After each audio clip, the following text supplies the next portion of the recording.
Bienvenidos a un nuevo video. Continuamos leyendo Trading en las horas, en este caso el video número 13. En el video pasado veníamos hablando sobre el tema de la energía y cómo percibimos la información exterior a través de los sentidos, cómo ésta se almacena en nuestra mente y que tenemos una capacidad ilimitada em, para almacenar energía. Y se dio un ejemplo de cómo un niño primera vez que se acerca a un perro, tiene una experiencia negativa, digamos que el perro lo ataca o lo muerde un poco, entonces ya para su mente, para sus sentidos, él asimila que entonces todos los perros son peligrosos y él ya tiene como cierto miedo hacia los perros. Entonces la próxima vez que se acerca un perro, así sea el perro más cariñoso del mundo, él tiene miedo. Ese es el ejemplo que nos dieron hasta el momento, eso es lo que se habló. Entonces se dijo a una analogía con el trading, que es como tenemos un stop loss y ya el próximo stop loss que vamos a tener, entonces tenemos miedo también de tomarlo porque nuestros sentidos perciben esa información como dolorosa, el dolor emocional que él habla. Dejamos hasta ahí el capítulo e iniciamos con este. Continuamos entonces leyendo esa parte del capítulo. El poder de la asociación. Aunque estas preguntas pueden parecer complejas a primera vista, la mayoría de ellas pueden ser contestadas con bastante facilidad. Estoy seguro de que muchos de ustedes ya saben la respuesta. Nuestras mentes tienen una característica inherente de diseño que nos lleva a asociar y vincular todo lo que existe en el entorno exterior que sea similar en cuanto a características, propiedades o rasgos con algo que ya existe en nuestro entorno mental como un recuerdo o distinción. En otras palabras, en el ejemplo del niño que tiene miedo de los perros, el segundo perro o cualquier otro perro con el que se encuentre no tiene que ser el perro que lo atacó para experimentar el dolor emocional. Es suficiente con que su mente encuentre una similitud o semejanza para establecer una conexión entre los dos sucesos. Esta tendencia natural de nuestras mentes para asociar es una función mental inconsciente que se produce automáticamente. No es algo que tenemos que pensar o decidir acerca de ello. Una función mental inconsciente que sería análoga a una función física involuntaria, como un latido del corazón.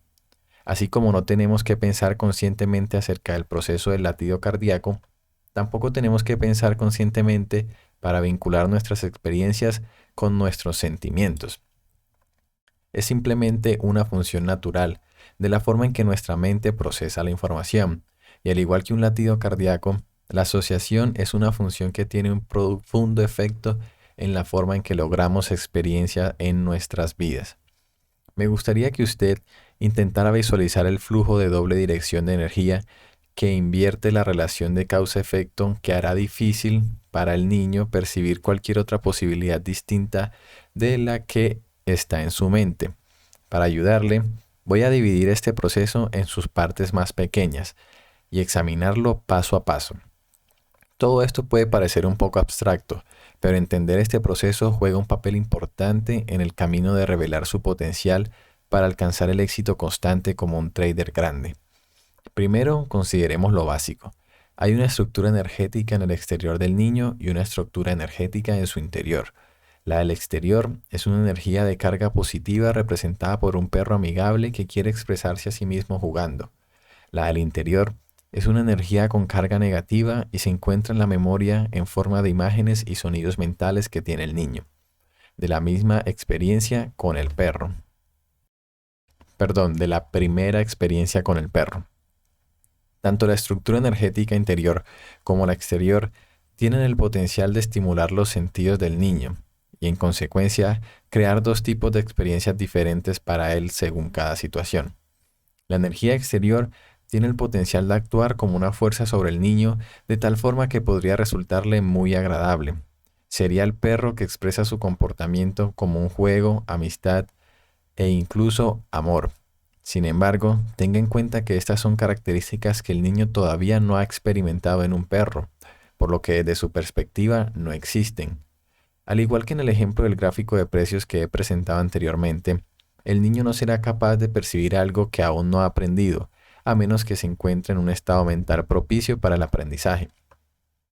El interior también tiene su potencial energético y está esperando, por así decirlo, para expresarse. Sin embargo, si se pronunciara sobre el niño a través de sus ojos o oídos de una manera que haga que él se sienta amenazado, entonces creará una experiencia emocional de dolor, miedo y posiblemente incluso el terror. De lo expuesto, puede parecer como si el niño tuviese la posibilidad de elegir entre experimentar la diversión o experimentar el miedo, pero este realmente no es el caso, al menos no en este momento.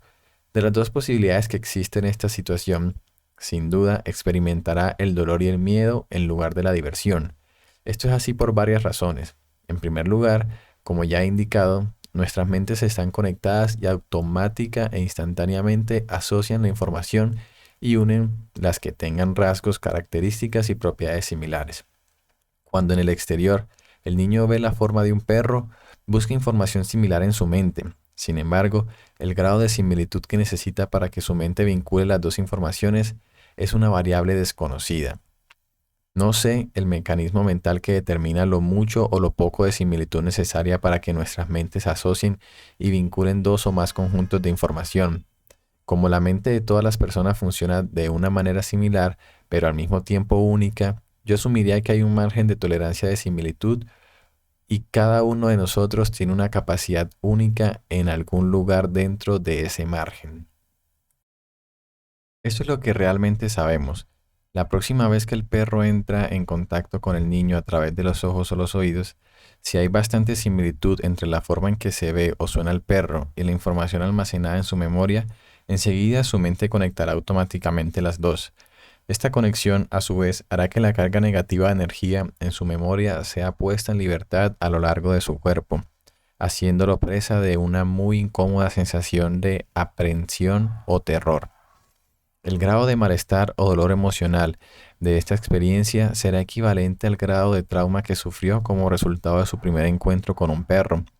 Lo que ocurre después es lo que los psicólogos llaman una proyección.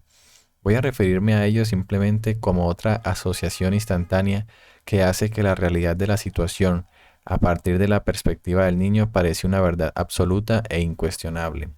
El cuerpo del niño está ahora lleno de energía cargada negativamente.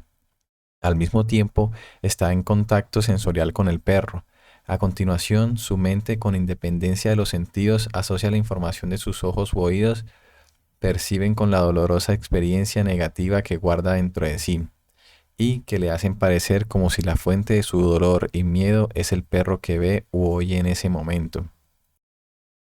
Los psicólogos llaman a la dinámica de lo que acabo de describir una proyección porque en cierto sentido el niño lo que hace es proyectar el dolor que está experimentando en ese momento en el perro, energía dolorosa que luego se refleja de vuelta a él, por lo que percibe que un perro es amenazador, doloroso y peligroso.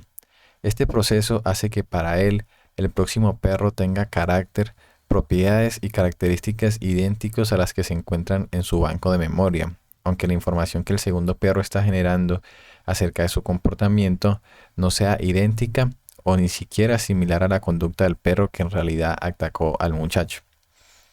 Dado que los dos perros, el uno en la mente del niño y el otro fuera de la mente del niño, se perciben exactamente lo mismo, es muy poco probable que el niño sea capaz de hacer cualquier tipo de distinciones en el comportamiento del segundo perro que sugieren que éste es diferente del que está en su mente. Así, en lugar de percibir el próximo encuentro con un perro como una oportunidad de experimentar algo nuevo acerca de la naturaleza de los perros, lo que percibe es una amenaza y un peligro. Ahora piense por un momento de qué se trata este proceso que no deja ver al niño que su experiencia de la situación no es la verdad absoluta e indiscutible. Ciertamente el dolor y el miedo que experimentó en su cuerpo era la verdad absoluta, pero ¿qué hay acerca de las posibilidades que percibe? ¿Son verdad? Desde nuestra perspectiva, no lo son. Sin embargo, desde la perspectiva del niño, ¿cómo podría ser cualquier cosa la verdadera realidad de la situación? ¿Qué alternativas tenía él? En primer lugar, no puede percibir las posibilidades acerca de las que no ha aprendido todavía. Y es muy difícil de aprender algo nuevo si usted tiene miedo porque, como ya sabe bien, el miedo es una forma muy debilitante de la energía. El miedo nos lleva a huir, prepararnos para protegernos a nosotros mismos o correr. todo lo cual hace muy difícil, si no imposible, para nosotros mismos encontrar una manera que nos permita aprender algo nuevo. En segundo lugar, como ya he indicado, para el niño en cuestión, el perro es la fuente de su dolor y, en cierto sentido, esto es cierto. El segundo perro realmente hizo que él tuviera un toque del dolor que estaba ya en su mente, pero esta no era la fuente verdadera de aquel dolor. Este perro tenía una carga positiva, pero fue conectada a la carga de energía negativa del niño por un proceso mental automático involuntario, que funciona a una velocidad más rápida que el parpadear de un ojo, un proceso del cual el niño no tiene absolutamente ninguna conciencia. Por lo tanto, la pregunta es, ¿por qué teme si lo que él percibe sobre el perro no era la verdad absoluta? Como puede ver, no había ninguna diferencia en la forma en que el perro estaba actuando. Por el contrario, podría decirse que el niño no debería tener miedo. Lo que ocurre es que él percibe la información generada por el perro sobre sí mismo, independiente de que sea positiva, desde una perspectiva negativa.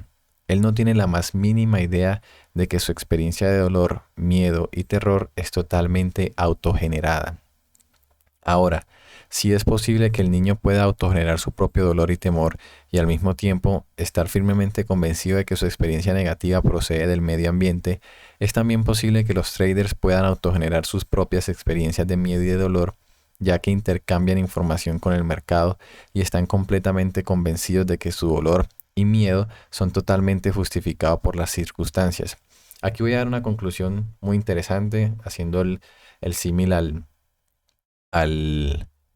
al trading y es la conclusión final con el perro es que al final el miedo está en nuestra mente, no en no en la información que estamos recibiendo, por algo que ya tenemos preestablecido en la mente. Entonces, lo mismo con el stop loss. El mercado se mueve independiente de si tú tienes hambre, si tú estás vivo, si tú estás quebrado o tienes mucho dinero. El mercado se mueve indefinidamente de eso. Ya cómo nosotros lo percibimos depende de lo que está en nuestra mente. Aquí el libro dice, por ejemplo, con el tema del perro, que el niño está recibiendo la información desde una perspectiva negativa.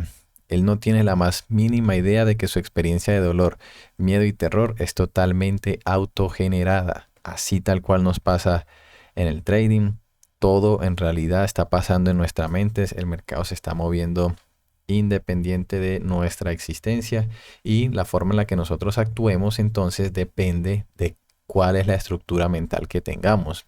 Si ya llevamos 3 stops seguidos y el cuarto lo vamos a tomar por miedo, ya no estás haciendo trading profesional, porque ese cuarto trade no tiene nada que ver con que tú hayas ganado o perdido los anteriores trades. Vamos a continuar entonces. La dinámica psicológica que he subrayado trabaja exactamente de la misma manera. Uno de sus objetivos básicos como trader debe ser percibir las oportunidades de que se dispone, no la amenaza o el dolor. Para aprender cómo mantenerse centrado en las oportunidades, lo que necesitas saber y entender en términos inequívocos es que la fuente de la amenaza no es el mercado. El mercado genera información acerca del potencial de sus movimientos, pero desde una perspectiva neutral. Al mismo tiempo, le proporciona al observador un interminable flujo de oportunidades de hacer algo en su propio beneficio. Si lo que percibimos en un momento dado es la causa de que usted sienta miedo, hágase esta pregunta. ¿Es la información de por sí amenazante o simplemente experimenta el efecto de su propio estado de ánimo que se refleja de vuelta como en el ejemplo anterior? Aquí también para concluir es básicamente lo que les acabo de decir. Imagínense, por ejemplo, que estamos operando con una cuenta demasiado pequeña y ya estamos a 2 stops de perder la cuenta. Obviamente, si nosotros tomamos un trade y el mercado se devuelve en nuestra contra, vamos a sentir demasiado miedo porque estamos a punto de perder la cuenta. Pero eso es algo que está pasando en nuestra mente. En realidad el mercado se está devolviendo porque sí, o sea, al mercado no le importa si tú estás dentro o no. Esto sería muy distinto si tú tuvieses una cuenta demasiado grande, tú manejas una gestión del riesgo adecuada y por mucho que pierdas stops, que pierdas trades, no vas a perder la cuenta. Entonces tú operas bajo un estado tranquilo. Entonces tomas el mismo trade que la persona que está perdiendo la cuenta, pero en tu mente están pasando cosas totalmente distintas a las que están pasando en la persona que está a punto de perder la cuenta. Entonces, el libro aquí concluye algo muy puntual que es, para aprender cómo mantenerse centrado en las oportunidades, lo que necesitas saber y entender en términos inequívocos es que la fuente de la amenaza no es el mercado. Continuemos entonces con la lectura. Sé que esto es un concepto difícil de aceptar, pero lo que daré otro ejemplo para ilustrar el punto. Vamos a crear un escenario donde sus últimos 2 o 3 trades fueron perdedores. Usted está viendo el mercado y las variables que utiliza para indicar que existe una oportunidad se dan. En lugar de ejecutar de inmediato la transacción, usted vacila. El trade se observa muy arriesgado, de hecho tan arriesgado que usted comienza a preguntarse si esto realmente es una oportunidad. Como resultado de ello, empieza a reunir información para apoyar la razón por la que este trade probablemente no funcionará. Pero esta no es la información que usted normalmente examina o le presta atención. Y por cierto, esta información no es parte de su metodología para negociar. En el interín, el mercado se está moviendo. Lamentablemente se está alejando de su punto de entrada original, el punto en el que usted hubiese entrado en el trade si no hubiese dudado. Ahora entra en un conflicto, ya que usted todavía desea ingresar, porque dejar pasar un trade exitoso es doloroso. Al mismo tiempo, a medida que el mercado se aleja de su punto de entrada, el valor en dólares de los riesgos para participar aumenta. El tirón de dolor dentro de su mente se intensifica. Usted no quiere perder la operación, pero tampoco desea que le den con el látigo. Así que al fin y al cabo no hace nada, debido a que está paralizado por el conflicto y justifica su estado de inmovilidad diciéndose que era demasiado arriesgado ponerse a perseguir el precio, mientras que agoniza con cada tick que el mercado se mueve en la dirección de lo que habría sido un trade ganador. Si esta situación le suena familiar, quiero que se pregunte si en el momento en que dudó, percibía que el mercado le estaba ofreciendo una oportunidad o percibía que era el reflejo de lo que estaba en su mente. El mercado le dio una señal, pero usted no la percibió desde una perspectiva positiva u objetiva. Usted no la vio como una oportunidad de experimentar el sentimiento positivo que se obtiene de ganar o ganar dinero. Pero fue exactamente lo que el mercado puso a su disposición. Piense en esto por un momento. Si cambio el escenario para que sus últimos 2 o 3 trades fueron ganadores, ¿hubiera percibido la señal de forma diferente? ¿La habría percibido más como una oportunidad de ganar de lo que usted lo hizo en el primer escenario? Viniendo de 3 ganadores en fila, ¿hubiese dudado en abrir la operación en aquel trade? Es poco probable. De hecho, si usted es como la mayoría de los traders, probablemente habría considerado abrir una posición mucho más grande de lo habitual. En cada situación, el mercado ha generado la misma señal.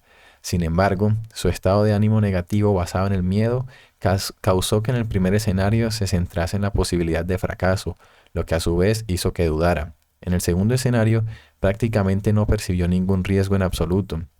Usted pudo incluso haber pensado que el mercado le estaba mostrando un sueño hecho realidad. Ello, a su vez, le hace las cosas más fáciles y no lo compromete financieramente con usted mismo. Si usted puede aceptar el hecho de que el mercado no genera información cargada positiva o negativamente como una característica inherente a la forma en que se expresa a sí mismo, entonces aparte de esta, la única información con carga positiva o negativa que puede tener sobre él está en su mente y está condicionada por la forma en la que es procesada. En otras palabras, el mercado no hace que usted se enfoque en el fracaso o el dolor, ni en ganar o sentir placer. Lo que causa que la información asuma la calidad de positiva o negativa es el mismo proceso mental inconsciente que motivó al niño a percibir el segundo perro como una amenaza peligrosa, cuando todo indicaba que el perro estaba ofreciendo juego y amistad. Nuestras mentes constantemente asocian la información externa a nosotros con algo que ya sabemos, haciendo parecer como si las circunstancias exteriores, los recuerdos, las distinciones o las creencias con que estas circunstancias se asocian fueran exactamente lo mismo. Como resultado de ello, en el primer escenario, si se vienen de 2 o 3 trades perdedores, la próxima señal del mercado en que la oportunidad estuvo presente se sintió demasiado aventurada. Su mente automática e inconscientemente vincula el momento ahora con sus más recientes experiencias en el trading. El vínculo con los grifos del dolor de perder crean un terrible estado mental provocando que la información que está percibiendo en el momento sea percibida a partir de una perspectiva negativa. Parece como si el mercado expresara la información como una amenaza, lo que por supuesto justifica su indecisión. En el segundo escenario, el mismo proceso induce a percibir la situación desde una perspectiva positiva, debido a que está saliendo de 3 trades ganadores en fila. La asociación entre el momento ahora y la euforia de los últimos 3 trades crea un estado mental excesivamente positivo o eufórico, lo que hace parecer como si el mercado le ofrece una oportunidad exenta de riesgo. Por supuesto, esto justifica ante usted mismo la comisión de errores. En el capítulo 1 he dicho que muchos de los patrones mentales que inducen a los traders a perder y cometer errores son tan evidentes y profundamente arraigados que nunca se nos ocurre pensar que ellos son la razón por la que somos conscientes con el éxito, por la que somos consistentes con el éxito. Entender y hacer deliberadamente consciente de esto y luego aprender cómo eludir la tendencia natural de la mente a asociarlo son una parte importante en el proceso de alcanzar aquella consistencia. Desarrollar y mantener un estado mental que perciba el flujo de oportunidades del mercado sin la amenaza del dolor o los problemas causados por el exceso de confianza requerirán que usted tome el control consciente del proceso de asociación. Bueno, vamos a dejarlo por ahí. Terminamos el capítulo 5. Excelente al final cómo concluimos el tema de la energía y cómo percibimos la información asociada al trading, tal cual. De hecho, a medida que lo iba leyendo, di la conclusión exactamente también de un cúmulo de trades perdedores, cómo actuaría una persona. Y luego, cuando seguimos leyendo el libro, se dio prácticamente el mismo ejemplo y el mismo análisis. ¿Por qué? Porque es que es demasiado evidente que eso es lo que pasa en el trading. Demasiado evidente. Todavía no logramos entender que un trade no tiene nada que ver con el otro. Todavía no logramos entender que al mercado no le importa tu existencia. Todavía no logramos entender que el problema de nuestra consistencia está es en nuestra mente.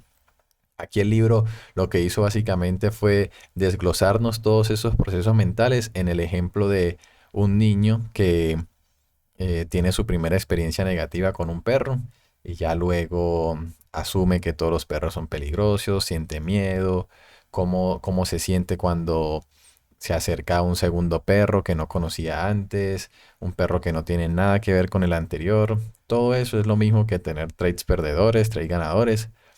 Y, y lo mismo, y muy bueno que al final también tocan el tema de cuando se tienen muchos trades ganadores, que viene el tema el exceso de confianza.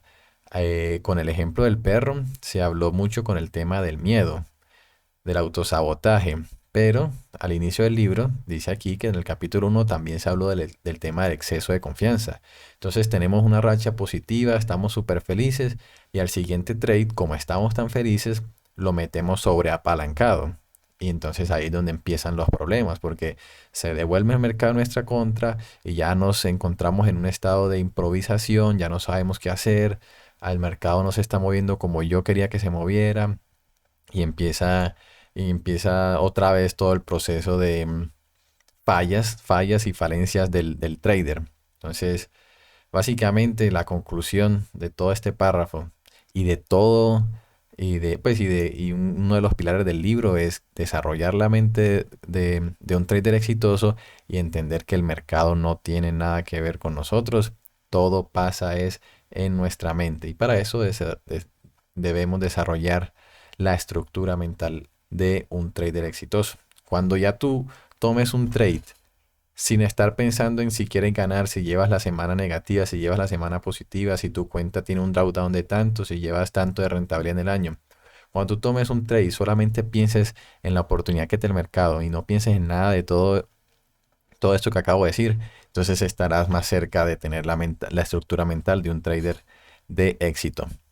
Vamos a dejar entonces por acá. Nos vemos en el próximo video para iniciar el capítulo número 6. Chao.